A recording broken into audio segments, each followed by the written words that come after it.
গ্রেফতার নির্যাতনের প্রতিবাদ জানিয়ে এবার আটক ছাত্র শিক্ষকদের মুক্তির দাবি জানালেন শায়েখ আহমদুল্লাহ। সে সাথে প্রতিবাদ জানিয়েছেন মসজিদ থেকে ইমাম খতিবদের চাকরিচ্যুত করা নিয়ে।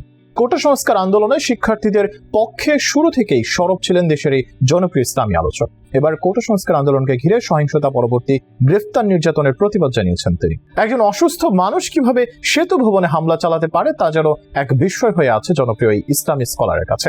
শায়েখ আহমদুল্লাহর মতো মিজানুর রহমান আজহারিও সমর্থন জানিয়েছেন আন্দোলনরত শিক্ষার্থীদের। আজহারির দাবি শুধু কোটা নয়, গোটা দেশের সংস্কার চান তিনি।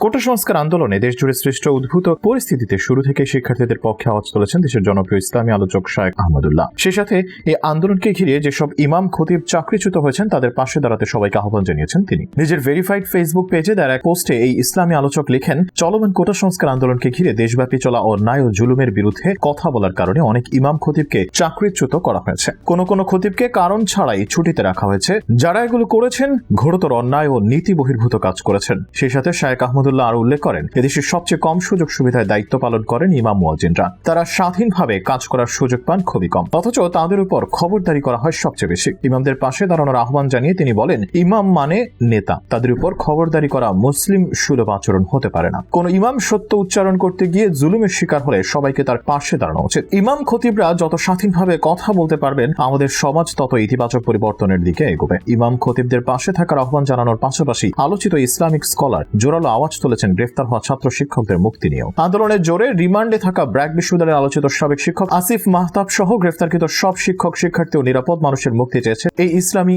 আলোচক। এক ফেসবুক পোস্টে শায়েখ আহমদুল্লাহ লিখেন, ইংল্যান্ড থেকে ফিলোসফিতে উচ্চতর ডিগ্রি নেওয়া একজন বিশ্ববিদ্যালয়ের শিক্ষক আসিফ মাহতাব। ব্যক্তিগত চিকিৎসকের ভাষ্য মতে মেরুদণ্ডের সমস্যার কারণে তিনি বেশিক্ষণ একভাবে বসে বা দাঁড়িয়ে থাকতে পারেন না। তাকে চলাফেরা করতে হয় লাঠিতে ভর দিয়ে। এরকম একজন অসুস্থ মানুষ সেতু ভবনে হামলা করতে যাবেন তা কোনোভাবে বিশ্বাসযোগ্য না। তারপরও সেতু ভবনে আক্রমণের অভিযোগে তাকে 6 দিনের রিমান্ডে নেওয়া হয়েছে। খোঁজ নিয়ে জানা গেছে যে কোটা সংস্কার আন্দোলনের শুরু থেকেই শিক্ষার্থীদের সমর্থন দিতে দেখা গেছে শায়েখ আহমদুল্লাহকে। আন্দোলনের শুরুর দিকে ঢাবি সহ দেশের বিভিন্ন ক্যাম্পাসে শিক্ষার্থীদের হামলার শিকার হলে তাৎক্ষণিক প্রতিক্রিয়া জানান তিনি। গত 17 জুলাই এক পোস্টে শায়েখ আহমদুল্লাহ বলেছিলেন, শিক্ষার্থীদের ন্যায্য দাবি মেনে নেওয়ার আহ্বান জানাই। ইতোমধ্যে অনেক মায়ের বুক খালি হয়েছে। এরপরও আলোচনায় না বসলে ক্ষতির পরিমাণ আরো বাড়বে, বই কি কমবে না। আমরা আর কোনো আর্তনাদ শুনতে চাই না। তিনি আরো বলেন, এমনিতেই মেধাবী তরুণদের দেশ ছেড়ে বিদেশে স্থায়ী হওয়ার সারি প্রতিনিয়ত দীর্ঘ হচ্ছে। মেধার মূল্যায়ন না করলে এই সংকট আরো ঘনীভূত হবে। এদিকে শায়েখ আহমদুল্লাহর মতো শিক্ষার্থীদের পক্ষে দাঁড়িয়েছেন বাংলাদেশের অন্যতম জনপ্রিয় বক্তা মিজানুর রহমান আজহারি। তার দাবি, কোটা নয়, গোটা দেশটাই সংস্কারের প্রয়োজন। মিজানুর রহমান আজহারি বলেন, পক্ষে কিংবা বিপক্ষে আন্দোলন একটি গণতান্ত্রিক অধিকার, প্রাণহনন্ত গণতান্ত্রিক অধিকার না, আর এটা সমাধানও না। শিক্ষার্থীদের এমন রক্তাক্ত দৃশ্য সহ্য করার মতো নয়। কোটা সংস্কারের ইস্যুতে তাদের সাথে আলাপ করে